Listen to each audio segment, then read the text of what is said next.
అండి, welcome back to my channel ASHAs daily vibe. ఈరోజు అయితే ఒక మంచి ప్లేస్ అయితే మీతో షేర్ చేసుకోబోతున్నానండి. ఇది బెంగాల్లోనే ఫేమస్ టెంపుల్ తారకేశ్వర్ మందిరం అనమాట. మా ఇంటి దగ్గర నుంచి 45 మినిట్స్ ఉంటుందండి. మేమైతే ఇక్కడ ట్రైన్ ఎక్కి అనమాట, లోకల్ ట్రైన్. తో అక్కడ తారకేశ్వర్ అయితే దిగిపోయామండి 45 మినిట్స్ తర్వాత.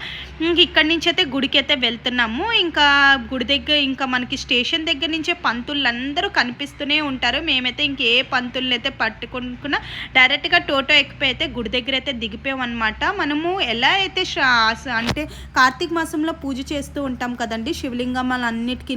తో అదర్ క్యాస్టివల్స్ అన్నీ కూడా వాళ్ళు ఏంటంటే శ్రావణ మాసంలో ఎక్కువగా పూజలు అనేవి చేస్తూ ఉంటారండి. తో ఇక్కడ శ్రావణ మాసంలో అయితే చాలా రష్గా ఉంటుంది. ఈ ప్లేస్ ఎక్కడెక్కడి నుంచో వస్తారండి శ్రావణ మాసంలోని. ఈ శివలింగం అనేది అంత ఫేమస్ అనమాట. అంటే దీని స్టోరీ ఏంటి అంటే అండి, పాత రోజుల్లోని ఒక రైతేమో తన పొలం దున్నుతూ ఉంటే ఆవుకి శివలింగం అనేది కనిపించింది అనమాట. తో ఆ ఆవు వెళ్ళేసి నైట్ టైము శివుడికి అభిషేకం చేస్తూ ఉండేదండి తన పాలుతోని.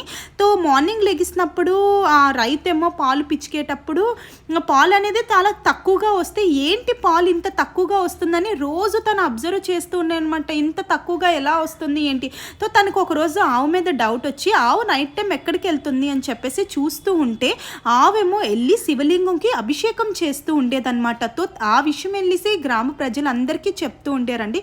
ఇది లోపటి గుడి అనమాట. ఇక్కడ దేవుడు ఉంటారండి. ఇక్కడ నుంచి మనం నీళ్ళు అనేది వేస్తే తన పైకి వెళ్ళి మనకు అభిషేకం అనేది అవుతూ ఉంటుందన్నమాట. చాలా బాగుంటుందండి. అప్పటి నుంచి అందరూ గ్రామ ప్రజలన్నీ కూడా అక్కడ శివలింగం అనేది స్థాపన చేసేసి, అంటే ఆ ఊరు ప్రజలే కాకుండా ఎక్కడెక్కడి నుంచో వచ్చి కూడా ఇక్కడ అంత ఫేమస్ పక్కనే చెరువు ఉంది కదండి, ఆ చెరువులో స్నానం చేసుకొని వెళ్ళి అక్కడ నీళ్ళు అనేది వేస్తూ ఉంటారు. దీనికి ఆల్మోస్ట్ ఎక్కడెక్కడి నుంచో వస్తారని చెప్పాను కదండి.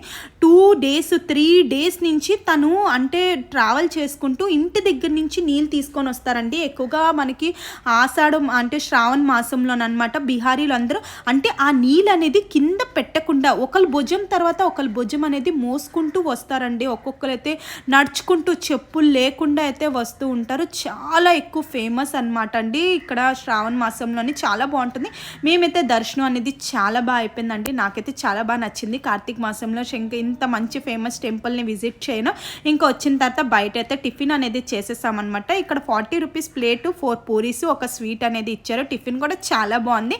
ఇంక ఇక్కడ అన్నీ కూడా షాప్స్ అన్నీ కూడా ఉన్నాయండి. చాలా శివలింగాలు అయితే చాలా బాగా దొరుకుతున్నాయి, చాలా బాగున్నాయి. మా పాప అయితే ఒక బొమ్మ కూడా కొనుక్కుంది. ఇంకా పిల్లలతో వెళ్తే ఏదో ఒకటి కొనుక్కుంటూ ఉంటారు కదా. ఎవరైనా నియరెస్ట్గా కోల్కతా దగ్గరలో ఉంటే తప్పకుండా విజిట్ చేయండి. ప్లేస్ చాలా బాగుంటుంది. అలానే నా వీడియోకి అయితే లైక్ చేసుకోండి, నా ఛానల్ అయితే సబ్స్క్రైబ్ చేసుకోండి. Bye bye.